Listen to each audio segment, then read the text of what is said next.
So morning మంచి మసాలా దోశ తిన్నాము, అలానే ఆఫ్టర్నూన్ దొన్నె బిర్యానీ తిన్నాము. అలానే ఈ బెంగళూరు స్ట్రీట్స్లో గోబీ కూడా అంతే ఫేమస్ అనమాట, గోబీ మంచూరియన్. ఆ గోబీ మంచూరియన్ ట్రై చేయడానికి ఇక్కడ రాజా గోబీ సెంటర్కి అయితే వచ్చామన్నమాట. సో మన ముందు వేడి గోబీ ఉంది, సో లేట్ చేయకుండా ట్రై చేద్దాం. సో మనకి క్యాలీఫ్లవర్కి పర్ఫెక్ట్గా కోట్ కూడా ఎక్కువ డామినేట్ లేకుండా బ్యాలెన్స్డ్గా ఉంది. అలానే సాసెస్ అయితే చాలా బ్యాలెన్స్డ్గా ఉన్నాయి. మెయిన్గా దీంట్లో పెప్పర్ టచ్ అయితే యాడ్ అయ్యింది, ప్యాలెట్కి బాగా హిట్ అవుతుంది అనమాట. క్రౌడ్ అయితే మాత్రం చాలా మంది ఉన్నారు ఈ స్పాట్కి. సో ఇదే లిఫ్ట్ అంటారు, మీరు ఎక్కడ చూసి ఉండరు, మేము ఎప్పుడు దీంట్లో ఎక్కుతూ ఉంటాం. నమస్కారం Bengaluru, hello foodies, welcome back to foodie addict. So ఈరోజు మనము బెంగళూరు ఫుడ్ ఎక్స్ప్లోరేషన్లో ఇది డే 2 అనమాట. సో డే 1లో మేము మోస్ట్లీ కవర్ చేద్దాం అనుకున్నాం కానీ బట్ 6 స్పాట్స్తో ఎండ్ చేసినాము. ఆ 2 స్పాట్స్ చెప్పాను కదా, చూపించలేదు అంటే క్రౌడ్ వల్ల. సో ఈ రోజు ఎక్స్ప్లోర్ చేసే స్పాట్స్ ఎలా అంటే వీటన్నిటికీ బాప్ అనమాట. సో తోపు ఉన్న స్పాట్స్ అన్ని ఈరోజు ఎక్స్ప్లోర్ చేస్తున్నాము, అన్ని లెజెండరీ ఈటరీస్, అలానే లెజెండరీ స్పాట్స్. సో ఈ రోజు బ్రేక్ఫాస్ట్, లంచ్, డిన్నర్ మంచి స్పాట్స్కి తీసుకెళ్తాం మిమ్మల్ని కూడా. మీరు నాతో వచ్చేయండి. ఛానల్కి ఎవరైనా కొత్తగా వచ్చి సబ్స్క్రైబ్ చేసుకున్నట్లే పక్కన బెల్ ఐకాన్ ప్రెస్ చేయండి. అలానే డే 1 బెంగళూరు చూడకపోతే లింక్ డిస్క్రిప్షన్లో ఉంది, అలానే ఎండ్ స్క్రీన్స్లో ప్లేస్ చేస్తాను, చూసేయండి. సో మనమైతే ఫస్ట్ స్పాట్ వచ్చేసరికి మహాలక్ష్మి టిఫిన్ రూమ్ అని ఒకటి ఉంటుంది అనమాట, గాంధీ రోడ్లో. సో ఇక్కడికి వచ్చాము. ఇక్కడ బ్రేక్ఫాస్ట్లో మేము వచ్చేసరికి మసాలా దోశ, కల్ దోశ, అలానే sambar, idli and then carrot halwa, అలానే ఫిల్టర్ కాఫీ ఆర్డర్ చేసినాం. సో లేట్ చేయకుండా ట్రై చేద్దాం. ఇక్కడైతే మాత్రం వెయిటింగ్ టైం ఘోరంగా ఉంది, క్రౌడ్ అయితే మాత్రం చాలా మంది ఉన్నారు. So first sambar, idli try చేద్దాం.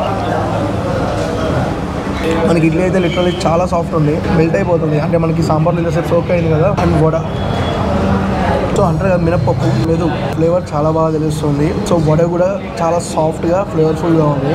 And sambar combination is too good. So next ఇక్కడ ఫేమస్ మసాలా దోశ, అలానే కల్ దోశ ట్రై చేద్దాం. సో ఇక్కడ కల్ దోశలో పోర్స్ అంటే ఇటు సైడ్ హోల్ నుంచి చూస్తే అటు సైడ్ పర్సన్ కనిపిస్తున్నారు, అంత పోర్స్ ఉన్నాయి అనమాట.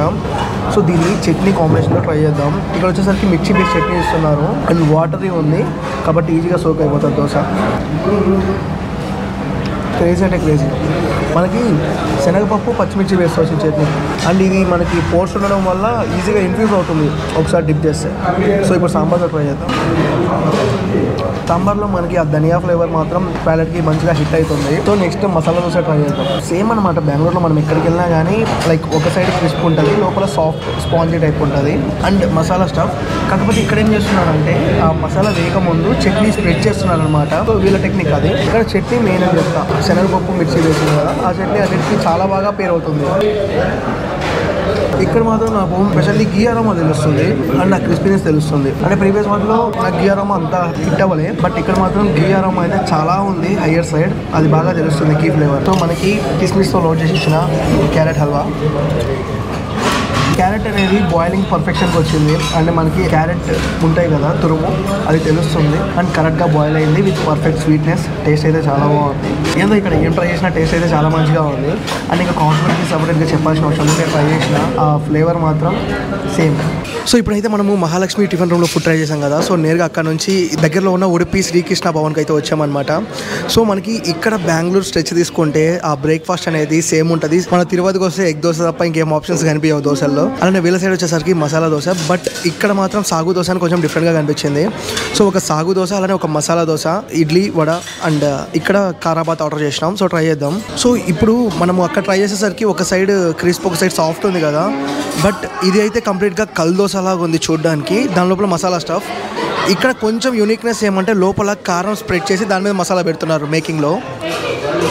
అంటే ఇప్పుడు దాకా ట్రై చేసిన బెంగళూరు స్టైల్ దోశ వేరు, ఇది వేరు. మనకి దోశ వచ్చేసరికి తిన్ ఉంది, బయట చూసుకుంటే కొంచెం ఫ్లఫీగా సాఫ్ట్ ఉంటుంది, బట్ ఇదైతే తిన్గా ఉంది. ఇది వచ్చేసరికి మనకి మసాలా స్టఫ్, అలానే సాగు స్టఫ్తో ఒక దోశ ఉంది, అది ట్రై చేద్దాం. సో మనకి ఈ సాగులో వచ్చేసరికి వెజ్జీస్తో లోడ్ చేస్తుంది అనమాట మసాలా.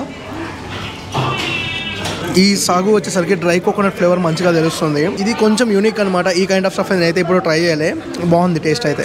ఇదా మసాలా అంటే మాత్రం ఇక్కడ చాలా మంది సాగు చెప్తారంట, బట్ నాకు ఎందుకు పర్సనల్గా మసాలా బాగా నచ్చింది దీనికన్నా. మావా ఈ సాగు దోశ ఎట్లుంది? యాక్చువల్గా మన ఆంధ్ర సైడ్ ఎక్కడికి వెళ్ళినా కానీ ఆ దోశకి బొంబాయి చట్నీ అట్లా ఇస్తారు కామన్గా. కానీ ఇక్కడ కర్ణాటకలో ఏంటంటే ఎక్కడికి వెళ్ళినా కామన్గా వచ్చేసి సాగు ఇస్తారు. ఉడిపిలో వచ్చేసి మనకి సాగు అనేది నేను ట్రై చేసాను. ఉడిపి టెంపుల్ ఉంటుంది కదా, అక్కడ ట్రై చేసాను. ఎక్కడ చూసినా కానీ సాగు ఇస్తారు. ఒక ఉడిపియే కాదు, కంప్లీట్ కర్ణాటక మొత్తం సాగు అనేది నార్మల్ లైక్ బేస్ లాగా ఉంటుంది. ఓకే. మన చట్నీ ఎలాగో వీళ్ళకి సాగు అనేది అలా ఉంటుంది. సో సాగు వచ్చేసి అంటే నా ఒపీనియన్లో ఏంటంటే దీనికంటే పూరికి చాలా బాగుంటుంది. పూరి అవును, పూరి పూరి సాగు కదిరిపోతుంది. పూరి సాగు చాలాసార్లు వినుంటాం. సో దోశ నేను కూడా ఫస్ట్ టైం ట్రై చేస్తాను. దోశ లోపల ఫీలింగ్ అంటే కొంచెం డిఫరెంట్. సో నెక్స్ట్ వచ్చేసరికి మనం కారాబాత్ ట్రై చేద్దాం. మనకి ఇక్కడ సేమ్ చిల్లీ బేస్ చట్నీ ఉంది. మనకి ఇది మామూలు రవ్వ అయితే కాదు. ఉప్మా బేసికలీ చాలా మంది నచ్చదు, బట్ ఇక్కడ మాత్రం చాలా బాగుంది. సో ఉప్మా వచ్చేసరికి కొంచెం లైట్ గా మసాలా టచ్ అయితే ఉంది. సో దానివల్ల టేస్ట్ చాలా బాగుంది. And chutney combination decent.